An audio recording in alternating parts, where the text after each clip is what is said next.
తీసుకొచ్చా అన్న రూమర్స్ కూడా ఉన్నాయి. అన్నిటికీ క్లారిటీ తీసుకుందాం, ఎందుకంటే కాంగ్రెస్ పార్టీ నుంచి నుమాన్ గారు జాయిన్ అయి ఉన్నారు కాబట్టి. నుమాన్ గారు, good evening sir. Very good evening madam. Numan గారు, ఏం జరుగుతోంది, ఏం జరగబోతోంది? First of all, very good evening to you as well as Sheshu sir and Shaurya garu and all the viewers.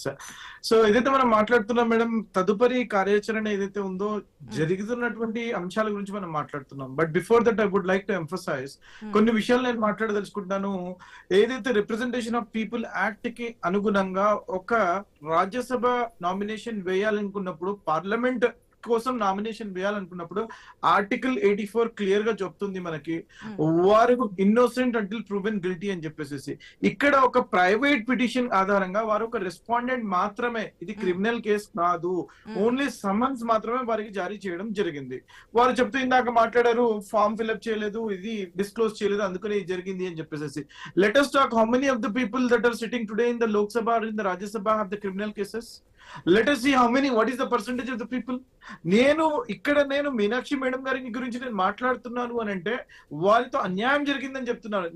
నిన్న మనం ఒక్కసారి చూసుకుంటే ఇక్కడ నాంపల్లి కోర్టులో it is clearly said, because of the local stand I ఏదైతే జ్యూరిస్డిక్షన్ ఉంటుందో దీనికి లేదని చెప్పేసి కేసుని కొట్టేయడం జరిగింది. అంటే ఇప్పుడు బాధితులుగా ఎవరిని నిలబెట్టారండి?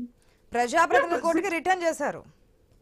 So that is what I am saying, like local stand ai లేదు కదా, local stand ai లేకుండా, jurisdiction లేకుండా it has been sent on what ఇంతవరకు వచ్చారు కాబట్టి దీని ముందు జరిగింది కూడా చూడాలిగా. నాంపల్లి కోర్టు వరకు వచ్చారు. నాంపల్లి కోర్టు కన్నా ముందు మధ్యప్రదేశ్ మంత్రి చెప్పినటువంటి అసలు ఇంతవరకు రావడానికి కారణం ఏంటి? మీరే లీకులు ఇచ్చారంటున్నారు కదా. అంటే మీరు ఇన్ ద సెన్స్ నుమాన్ గారు కాదు, మీ పార్టీకి సంబంధించినటువంటి నాయకులు చెప్పారు అనేది. నేను అదే అంటున్నాను, పార్టీలో 100% పోస్ట్ మార్టం అనాలిసిస్ జరుగుతుంది. ఎవరు దీనికి కారకులు, ఎవరు దీంట్లో ఇన్వాల్వ్ అయ్యి ఉన్నారు, ఎవరు దీనికి ఇక్కడి నుంచి సమాచారం వారికి ఇచ్చినారు అని చెప్పేసి. ఎందుకంటే అధికారంలో ఉన్నప్పుడు మనము ఒక రెస్పాన్సిబిలిటీతో బిహేవ్ చేయాలి towards the government are towards the party.